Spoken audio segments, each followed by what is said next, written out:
Hello everyone, मेरे channel astro गणित में आपका स्वागत है। आज हम पढ़ेंगे विष योग क्या होता है एस्ट्रोलॉजी में, वो कैसे बनता है, किस प्लैनेट की कॉम्बिनेशन से बनता है और उसका क्या इम्पैक्ट होता है हमारी लाइफ में और हमारे ओवरऑल पर्सनालिटी में। साथ ही साथ इसको किस तरीके से मिनिमाइज किया जा सकता है, इसके इम्पैक्ट को हम कुछ रेमेडीज भी समझेंगे।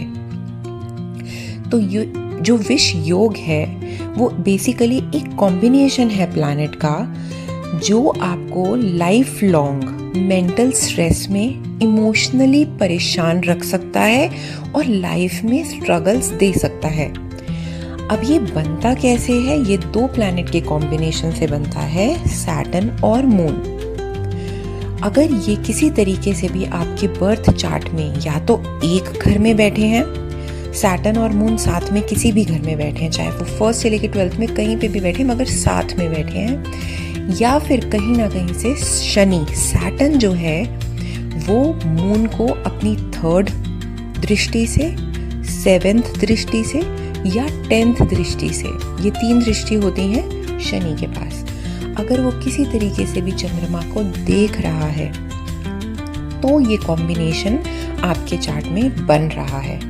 स्ट्रॉन्ग कॉम्बिनेशन तभी माना जाता है जब दोनों साथ में बैठ जाएं। अगर दृष्टि पड़ रही है तो थोड़ा सा कॉम्बिनेशन या इसकी इम्पैक्ट थोड़ी सी कम हो सकती है आपकी लाइफ में, खत्म नहीं होती है। अब मून होता है इमोशन का प्लैनेट, दिमाग का प्लैनेट, और सैटर्न का मतलब सबको पता है, डिले कराना, रोकना, रिस्ट्रिक्शंस लगाना। अब अगर ये दोनों साथ में हैं तो इसका इम्पैक्ट ये है कि आपकी कहीं ना कहीं दिमागी तौर से या इमोशनल वेलबींग इम्पैक्ट होगी। या तो आप कंटिन्यूसली स्ट्रेस में रहेंगे, एंजाइटी या डिप्रेशन में भी लोग चले जाते हैं अगर ऐसा कॉम्बिनेशन चार्ट में होता है तो।